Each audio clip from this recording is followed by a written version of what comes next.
talking about infinite limits versus limits at infinity yesterday. An infinite limit is what?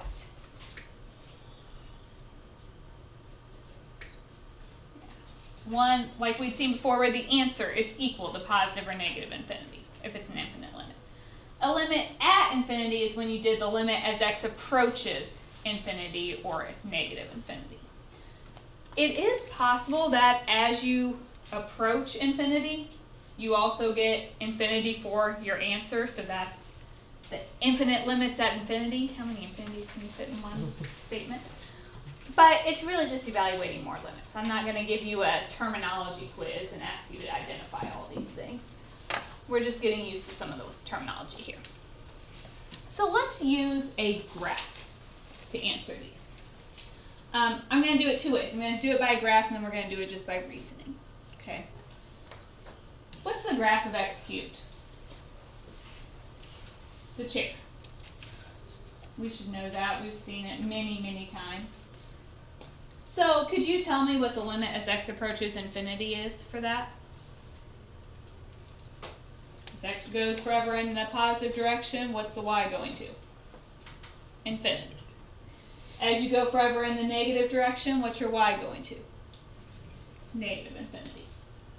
If we wanted to reason through it, if I plugged in infinity cubed, if you take a really huge number to the third power, what happens? It gets bigger. So it's going to infinity.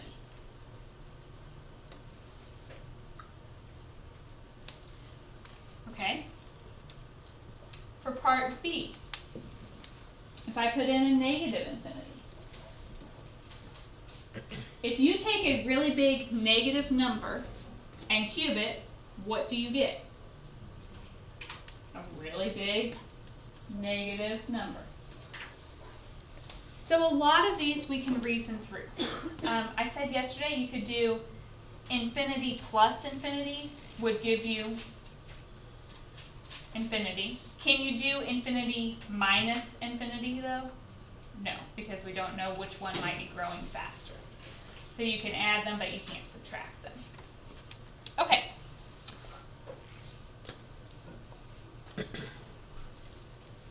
So let's look at this one. If I asked for the limit as x goes to infinity of x squared minus x, can I just plug in and say infinity squared minus infinity? No. So we can't use our limit laws here. Let's think of any other algebraic things that we might be able to do with this. Okay, so going back to kind of just manipulating our equations, or the expressions, to see if we can do anything with them. If you have x squared minus x, I can't actually subtract those. What could I do? Yeah, let's factor out an x.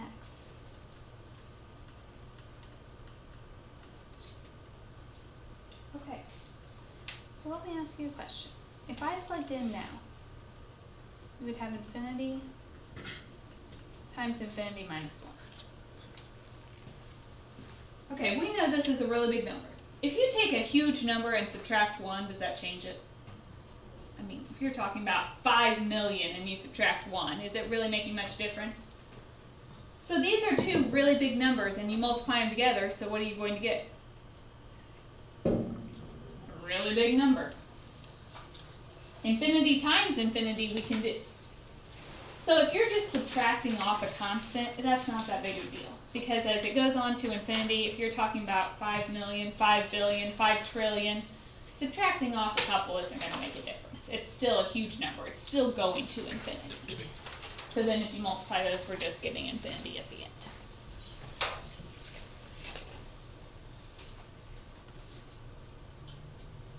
Okay.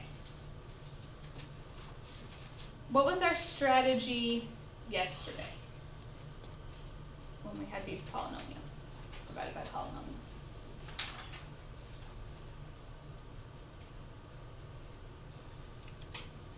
Back at your notes if you need to. What did we do yesterday when we had we divided by the highest power of x, right? What's the highest power of x here? Okay, so let's see what happens. If I take the top and bottom, you can either say divided by x squared or times 1 over x squared, however you want to write it.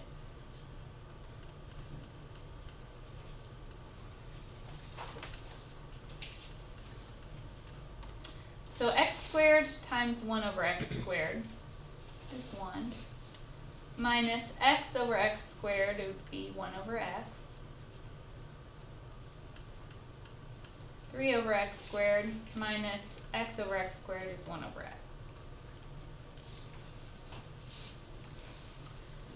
Okay, right here, we learned yesterday that if you have a number over infinity, it turns into 0. So this will give me 1 minus 0 over 0 minus 0. Can we do that? No, we can't evaluate if it's giving us 0 on the denominator. So we have a problem here. Dividing by the highest power of x didn't work. Do you know why it didn't work on this one and it did yesterday?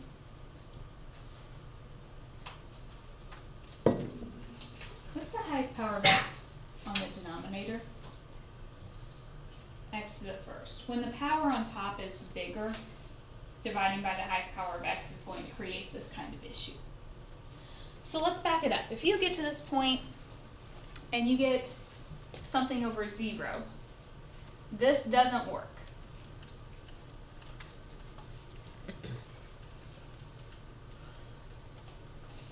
So what I'm going to do instead, let's drop it down. Instead of multiplying by 1 over x squared, what could we multiply by? Let's just do 1 over x.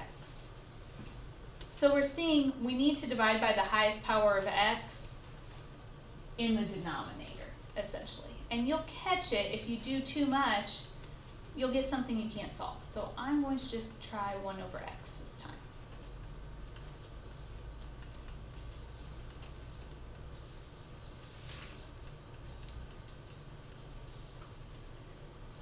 So that gives me x minus 1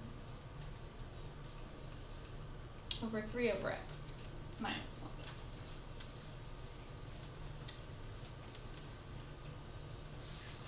Okay, if I plug in infinity, then I get infinity minus 1 over 0 minus 1. Okay, infinity minus 1, that's still just turning into a really huge number, right? 0 minus 1 is negative 1. So if you take a really huge number and divide by negative 1, what do you get? Negative infinity. So we're really just doing a lot of reasoning on these. Talking our way through them and trying to get to an answer.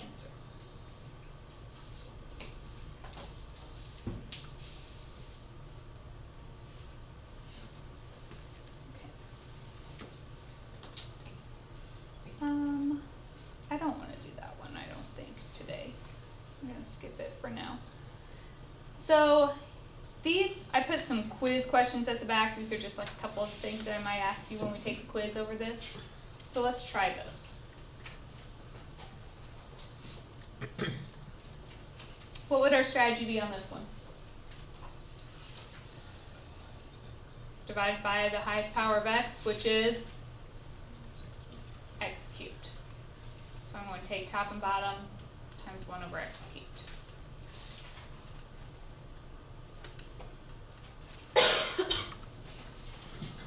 So we get 1 over x cubed.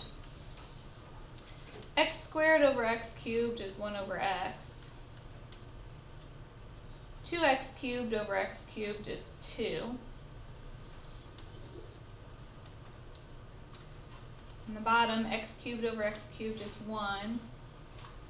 5x squared over x cubed is 5 over x. 3x over x cubed would be 3 over x squared minus 5 over x cubed. So anything with an x on the bottom is going to turn into 0. So on the top I'm going to get 2. On the bottom we're getting 1. So the answer to this limit is 2.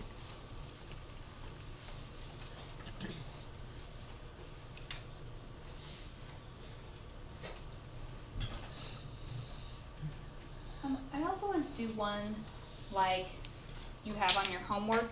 It asks you to draw some graphs, so let's look at this real quick. Grab a book if you would.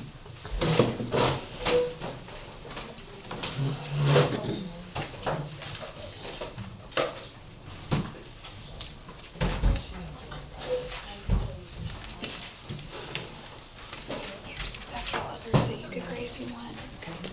This is a lot. Oh, sorry. I might grade this one because it's a little bit ugly. That's the epsilon delta one. But these are all should be in the calculator. Okay.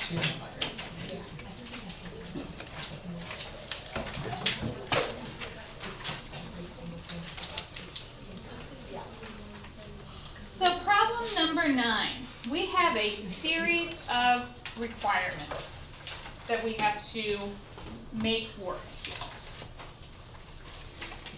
I gave you a couple of these on your homework. I think maybe 5 and 7. Is that right? 5 wasn't too bad. 7, you threw in a few more requirements and it got a little tricky. Problem 9, this one has even more. So I'll do the ugliest one. You guys do the nice ones. How about that? It's the opposite of what you always accuse me of doing. I always say I give you harder ones on your homework. We never do such a thing. Okay. First requirement, f of 0 equals 3. What does that mean? That's a point. When x is 0, the y is 3. It's an actual point, closed circle on our graph. Okay, the limit as x approaches 0 from the left is equal to 4. So as I'm approaching 0 from the left, from this side, my graph has to be going to 4. Now, can I put a closed circle there? No, it's a function, so that means it has to pass the vertical line test. So this would have to be an open circle.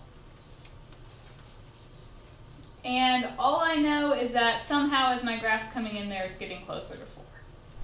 So I'm just going to draw that. You could draw a horizontal line coming in there. You could draw a decreasing line. We might have to tweak this later on. So don't draw it in a pen and think that you're not going to have to erase anything. We might, as we go through our requirements, we're going to make changes. As we approach 0 from the right, we get out 2. So I don't know what that looks like. Maybe it's coming in like this. I don't know. But it would have to be an open circle because it's a function.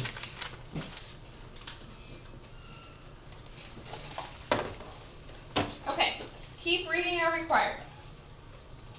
The limit as x goes to negative infinity, so as I go forever in the negative direction, my y goes to negative infinity. So does what I have currently match? Yes, it does. I don't have to tweak that.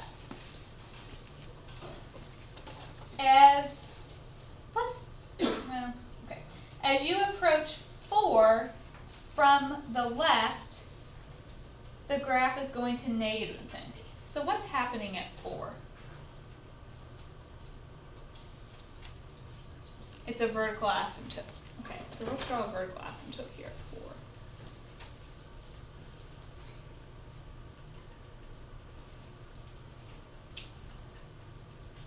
And it says as I'm coming into 4 from the left, it has to be going to negative infinity. So does my current line work? No. What do I need to do to that?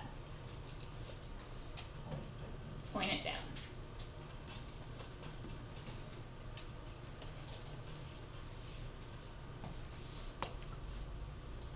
As you approach 4 from the right, your graph is going to positive infinity.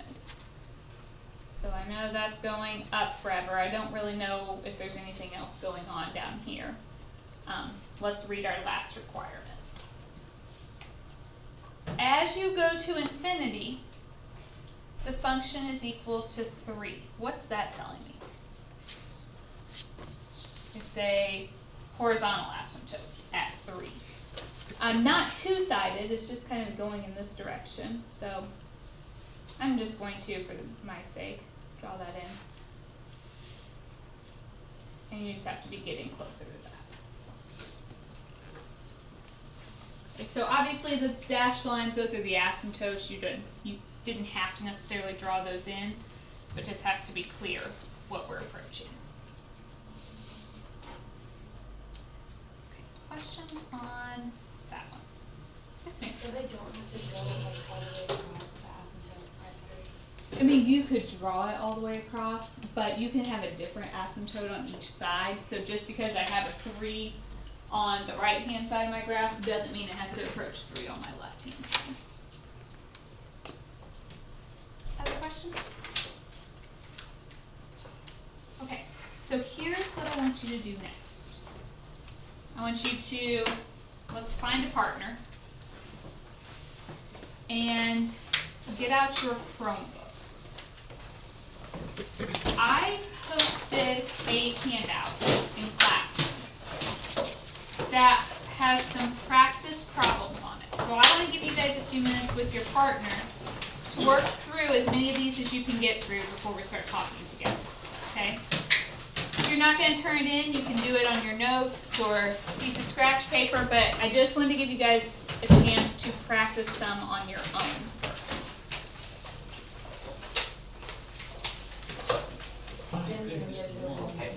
Okay. What did you guys do first on problem 1? Tried to factor it. Does that mean you couldn't factor it? And factor. It breaks into x minus 6 and x plus 2. So the x plus 2's dropped. Unfortunately, that wasn't the piece that really would have helped me, is it? Okay, does that mean you just say the limit does not exist? No, let's think about this.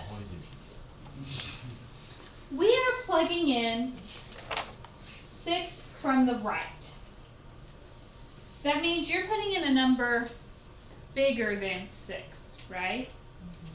So the bottom is turning into 0, but is it going from the positive direction or the negative direction? If you take like 6.1 minus 6, 6.01 minus 6, 6.001 minus 6. It's getting closer to 0, but it's positive, correct? So I'm going to put a little plus there, and then we're going to reason through it. If you take 1 and divide by a smaller and smaller positive number, so if I were actually making my table like we've done before, you know, if you did 1 divided by 0.1, 1 divided by 0.01, 1 divided by 0.001, what's happening? 1 divided by 0.1 is 10. If you divide by 0.01, 100. Divide by 0.001, 1,000. Can you tell me what this is going to? Infinity. So the problems on here, some of them require you to really kind of reason through it. If you have a constant divided by a smaller and smaller positive number, it's turning into infinity. Now on 2, it's the same thing, but this time we're approaching 0 from, or 6 from the left. So we already know how this factors from question number 1. Oops, that's a minus 6 right there.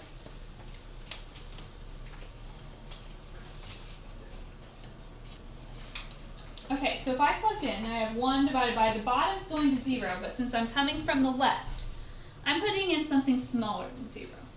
I'm putting in 5.9, 5.99, 5.999. So it's getting closer to 0, but from the negative side, right?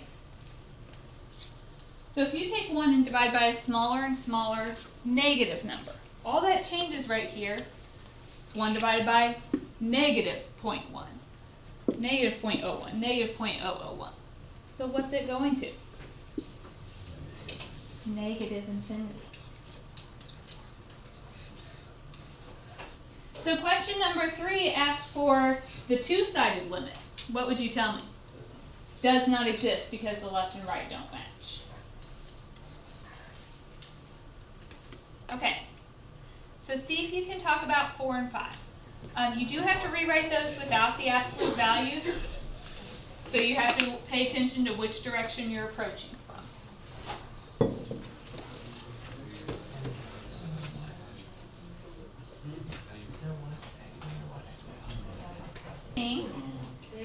Okay, on number 4. We have to rewrite this without the absolute value. Now, if you are approaching 0 from the right, you're only putting in a positive x, right? So does the absolute value make a difference? No. So this is really just the limit. So if the absolute value doesn't matter, what's x divided by x? So your answer is 1. Okay, the second one. If you're approaching 0 from the left, you're putting in a negative number. So what's the absolute value do to it? Makes it positive. It does the opposite of it to turn it positive. So you have the limit as x approaches 0 from the left of -1, which is -1. Do those two make sense? Okay. Would the overall limit exist at 0? No. Okay, number 6. We could factor x squared minus 49, that's a difference of squares. Does anything cancel? No. Okay, let's kind of reason through this. If I plugged in 7, you get a 7 on top. 7 plus 7 is 14. 7 minus 7 we know is turning into 0 from the positive or the negative side. You're approaching 7 from the right, so you're putting in things bigger than 7. So it's going to 0 from the positive side. So let's think about what this does.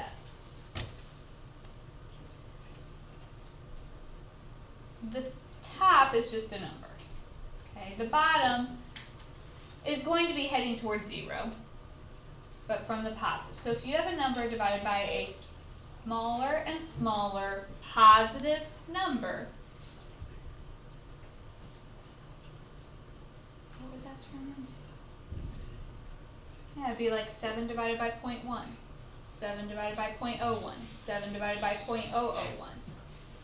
If you divide by something smaller and smaller, your answer gets bigger and bigger. This goes to infinity.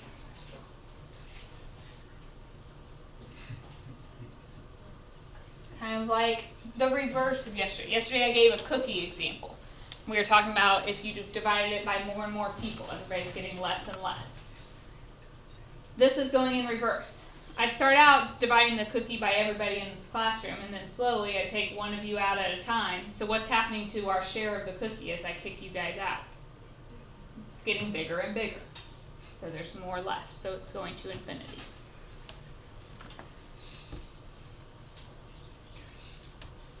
Okay, number 7. So the top is going to 7. The bottom is going to 0. I did not say from the left or the right. So you might be putting in numbers bigger than 7. You might be putting in numbers smaller than 7. So this x minus 7 could be positive or it could be negative. But what are you going to do to that? Square it, which will turn it positive no matter what. So if you have 7 divided by a smaller and smaller number, it's going to infinity.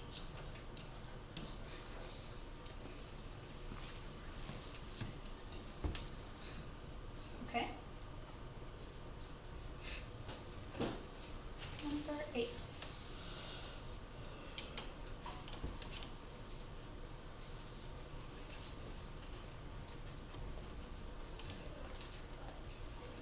Can you just plug in 3? No. And it's not like we're squaring it, so it's definitely positive or negative. So let's think of this in terms of the left and the right for a minute. I'm going to do those separately. That's what we did when we made tables, wasn't it? We had to do one smaller and one bigger.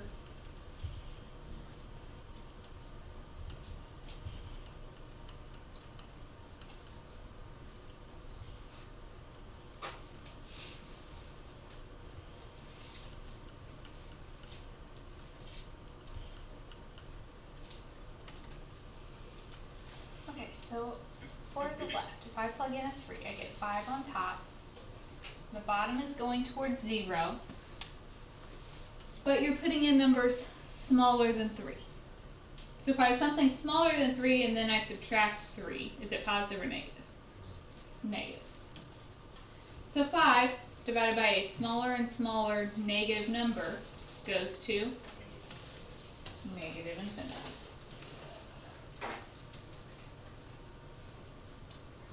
From the right, the top, 3 plus 2 is 5. The bottom is going to 0. You're plugging in things bigger than 3. So if you have something bigger than 3 and then you subtract 3, your answer is positive. So 5 divided by a smaller and smaller positive number is positive infinity. Okay? So what is the overall limit at 3? Does not exist because those two things don't match.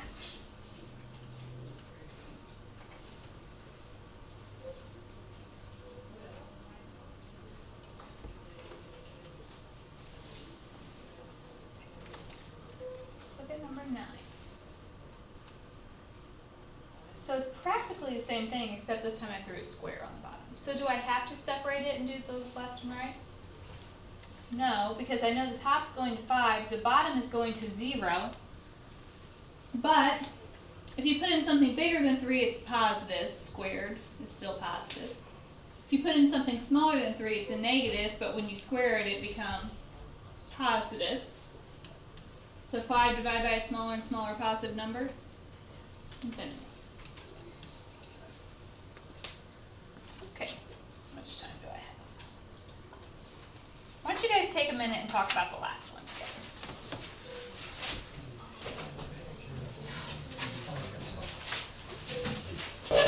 Okay, so you have options. You could draw a graph from this if you wanted. Really, a lot of these you could make a graph and get your answer from that.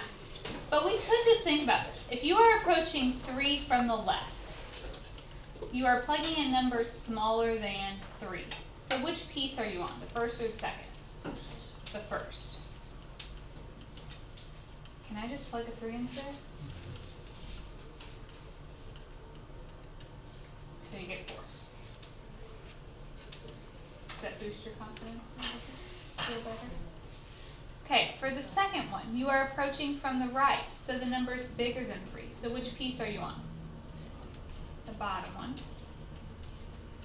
So if we plug in 3 plus 2, we get 5. So the overall limit does not exist. End strong, right? Got that. Okay, so tomorrow. Is that what?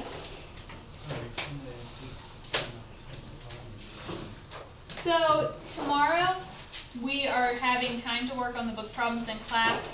Depending on how far you guys get, I may do some review tomorrow as well. We'll just kind of see where we're at and go from there. You guys have the book problems already. So we've got a couple minutes. We need to clean desks too. We can wait 2 minutes maybe before we clean the desks.